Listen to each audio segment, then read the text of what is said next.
ગત 23/5/2024ના રોજ બનાસકાંઠાના આગથળા વિસ્તારમાં એક મર્ડરનો બનાવ બનેલો હતો કે જેમાં તુરંત જ પોલીસે ઘટના સ્થળ ઉપર જઈ અને એફઆઈઆર રજીસ્ટર્ડ કરેલી હતી અને ત્યારબાદ અલગ અલગ ટીમોનું ગઠન કરેલું હતું અને ત્યારબાદ આ ટીમો દ્વારા તુરંત જ 24 કલાકની અંદર 3 જેટલા આરોપીને પોલીસ દ્વારા પકડી લેવામાં આવ્યા હતા.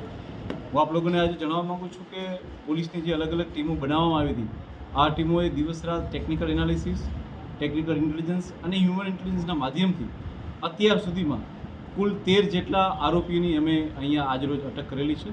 આજે 13 આરોપીઓ છે, તેમાંથી જે મુખ્ય આરોપી જે છે કે જેમણે આખું ષડયંત્ર કરેલું છે તેનું નામ છે અખેરાજ ઉર્ફે અખીરાજ ઉર્ફે અખીબન્ના પરબતસિંહ વાઘેલા, રહે વાતમ, તાલુકો દિયોદર, તથા દરિયાખાન ઉર્ફે દરુ અકબરખાન બલોચ, રહે સેસણ, દિયોદર. આ સિવાયના જે આરોપીઓ છે કે જેઓ મર્ડરના સ્થળે હાજર હતા અને જેમણે મુખ્ય ષડયંત્રની સાથે સાથે ભાગ ભજવેલો છે તેમાં છે નિકુલસિંહ અનોપસિંહ વાઘેલા, જગતસિંહ બલવંતસિંહ સોલંકી, શિવપાલસિંહ ઉર્ફે હમીર પ્રહલાદભાઈ ઠાકોર, હર્ષદપુરી ઉર્ફે રોકી, બાપજી નરેશપુરી ગોસ્વામી, ભાવેશભાઈ રાણાભાઈ વશરામભાઈ ઠાકોર, યશકુમાર જયંતિભાઈ રૂપાભાઈ દરજી, વિષ્ણુ મફાભાઈ રાવળ, મહિપાલસિંહ જબ્બરસિંહ વાઘેલા, નાગપાલસિંહ ગણપતસિંહ વાઘેલા, હિમાંશુ ઈશ્વરભાઈ રાવળ તથા નવાબ ખાન પાંદીખાન બલોચ, રહે સેસન, તાલુકો દિયોદર.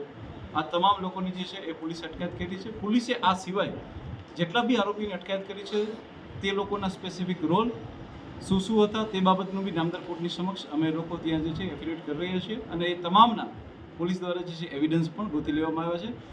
આ સિવાય એ લોકોના જે ટેકનિકલ એનાલિસિસ કરીને આ લોકોએ તમામ લોકોએ બનાવવાળા સ્થળે હાજર હતા, કેટલા એકબીજાને કોલ કરેલા છે. આ તમામ પ્રકારનો અમારી સાયબર ટીમે જે છે એનાલિસિસ કરી અને નામદાર કોર્ટની સમક્ષ મૂકી રહ્યા છે. આ સિવાય અમારા જે ઇન્વેસ્ટિગેટિંગ ઓફિસર જે છે અને જે ટીમો હતી એ લોકોએ અત્યાર સુધી જે વસ્તુઓનો ઉપયોગ થયો હતો, જેમ કે કેટલાક ધોકા અને કેટલાક હથિયારનો ઉપયોગ થયો એ હથિયારો બી રિકવર કરેલા છે.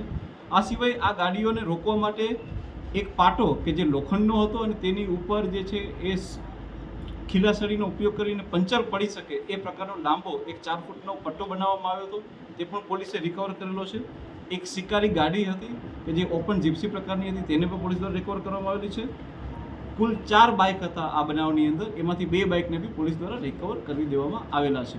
આ રીતે જોતાં પોલીસે ટૂંક સમયની અંદર જ આમાં 13 જેટલા આરોપીઓ, મુખ્ય ષડયંત્ર કરતા, ઉપયોગમાં થયેલી ગાડીઓ, ઉપયોગમાં થયેલા હથિયારો સાથે પોલીસે આ બધી વસ્તુઓનું પણ રિકવરી કરેલી છે.